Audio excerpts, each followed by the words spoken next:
Hey folks, it's Abby and we are moving into spring, so it seems like I really should wrap up the winter reading challenge. This is done by What Victoria Reads. She will be of course linked down below, and she did a summer and a winter reading challenge and I had a lot of fun with both of them.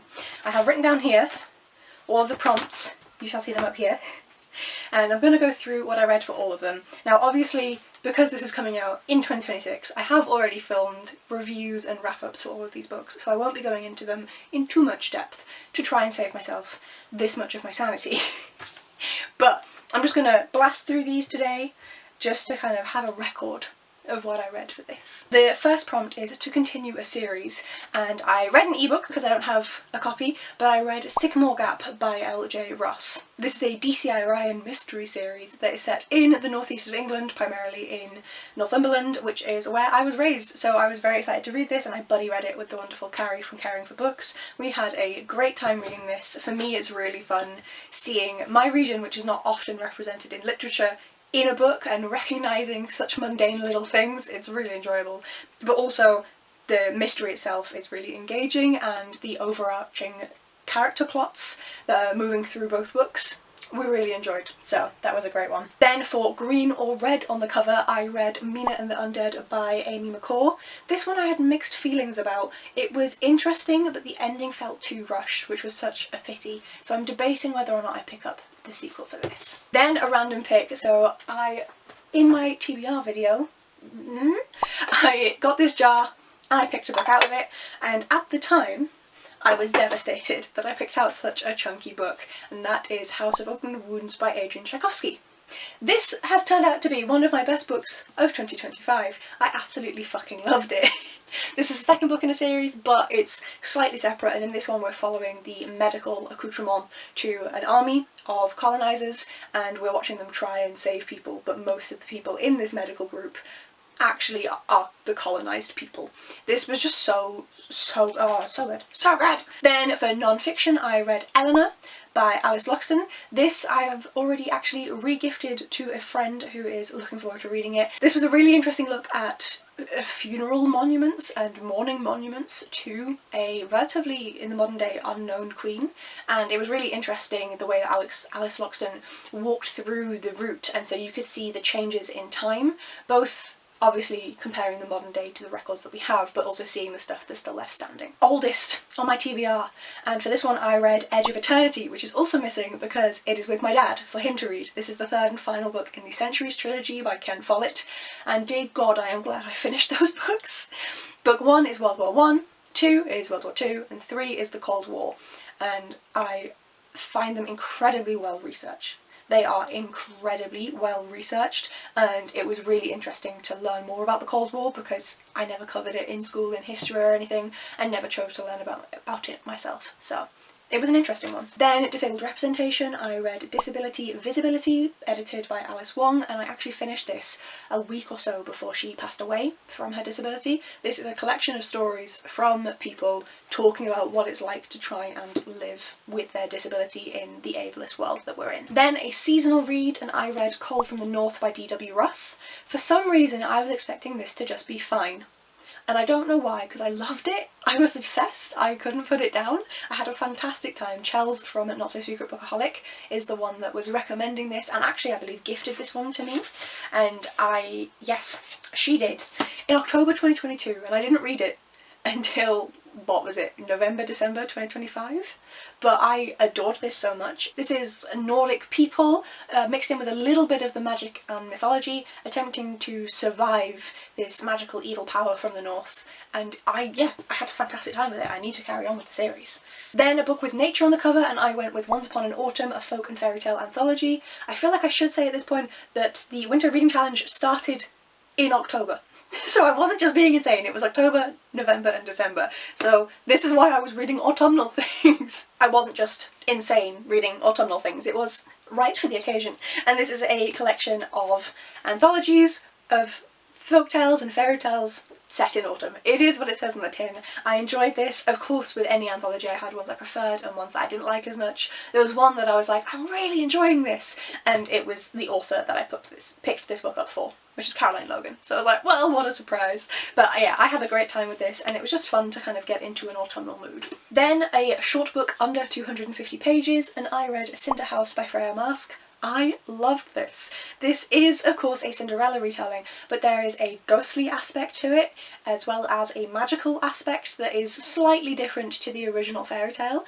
Of course, it's short and sweet, I don't want to tell you too much, but I had a wonderful time with this novella. I loved it so much, and it will be staying on my shelves. Then a book from an international author, and I did go the easy route with this one and just do an American, and that is Invisible ADHD. This one has also found a new home.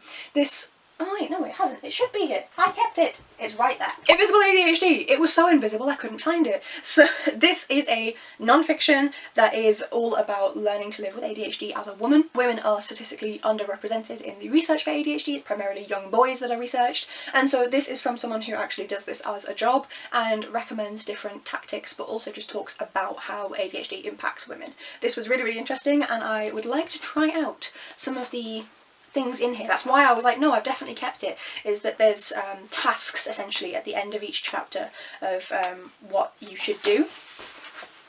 And I just read the book and I want to go back and do the book.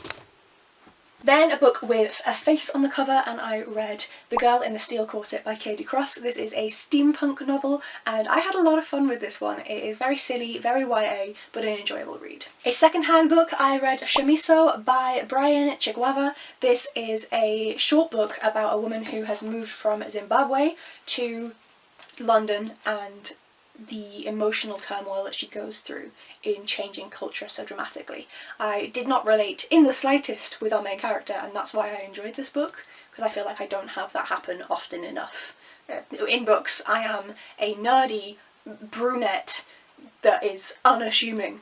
I'm like the main character of every book, so it's enjoyable to read something where I'm not. A book with food on the cover. We have The Menu of Happiness by Hisashi Kashiwai. This is the third book in the Food Detectives series, the Kamigawa Food Detective series, and this was sent to me by the folks over at Book Break, thank you. Very similar to the first two books. If you've read them, people come to this restaurant and they are trying to find a dish that they've had in the past, and the restaurant owner finds it for them and recreates it, and they discuss why that mattered to them so much. A reread, I went with A Christmas Carol by Charles Dickens. I reread this every single Christmas Eve and Christmas Day, so this was a nice easy one for me to do. Then a BIPOC author. Where is my copy of this? I prepared for this so poorly. Then the prompt was to read from a BIPOC author, that is Black, Indigenous or person of colour.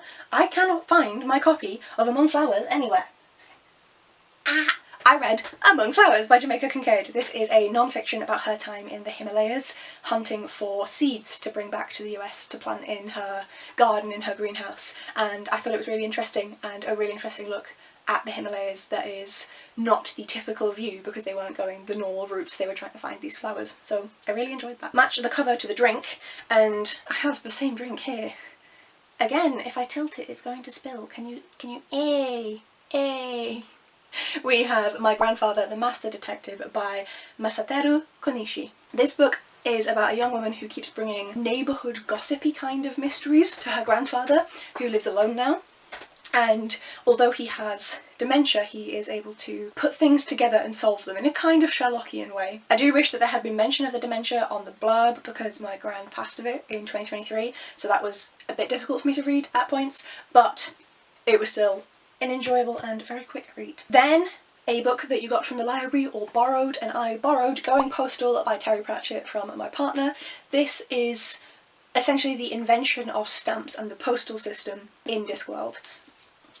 Great fun. Cold word in the title, and I went with Bitter Blue by Kristen Kershaw. Bitter, to me, is cold. It's bitter outside, and I adored this. I could not put it down. I ended up reading it a little bit in this physical edition, but also via ebook, because I was reading it at like 2 AM in bed, like just another chapter, so clearly I had a great time with that book. A book with queer representation, and I went with Sawkill Girls by Claire Legrand. I never would have picked this up without the push from Hannah from Letter M and her Waypoint Books service, and oh my gosh, I loved this so much. It's these queer girls on an island trying to deal with this mythical creature that wants to kill them all.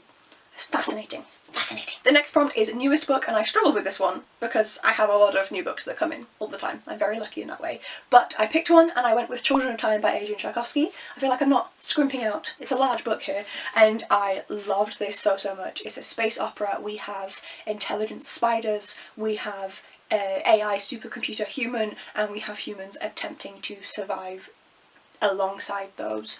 And Then a book that was recommended to me, and that is Rebecca by Daphne du Maurier. 5 stars, dear fucking god. The first 200, 150, fine. But the ending, I was obsessed. Then a book with an ugly cover, I read American Monsters by Derek Landy. I didn't love this trilogy, unfortunately. It is quite a bit subpar compared to the Skullduggery Pleasant series, which is his main series, and yeah, I'm just not keen on the covers either, but I've read them now and I'm very pleased. Then a book with an even number of pages, and I read Just Stab Me Now by Jill Bearup. I have mixed thoughts on this one because unfortunately it turns out that the author is transphobic. However, to be honest and blunt about it, the book I enjoyed. I thought that the book was really entertaining. I liked the mismatch between the author and the characters and how they were interacting and how that moved the story forwards. So the book itself would be a 4, but I'm giving it a 2 on my ratings online because fuck turfs. And then the final prompt is to finish a goal, and I had wanted to read The Ending Fire by Sarah El-Arifi for the entire year, and I'd been putting it off because I was terrified, and I finally picked it up and I loved it. There was one issue. I had one issue, but other than that, I loved it. And this was my winter reading challenge. I did it. I read them all. I managed to take them all off. I'm very pleased. Thank you so much to Victoria for creating this challenge and the summer reading challenge. It was so much fun and definitely got me to pick up some books that would have languished for much longer on my TBR if I hadn't gotten them now. Please let me know down below in the comments, have you read any of these books? Because I would love to chat about them, because like I said, I wouldn't have read them otherwise. So I want to talk about them. If you'd like to see what else I end up reading, then please do hit the subscribe button, and if you want to see more from Victoria, she will of course be down below in the description too, so please go and check her channel out. Thank you so much for watching, folks, and I will see you in the next video. Bye!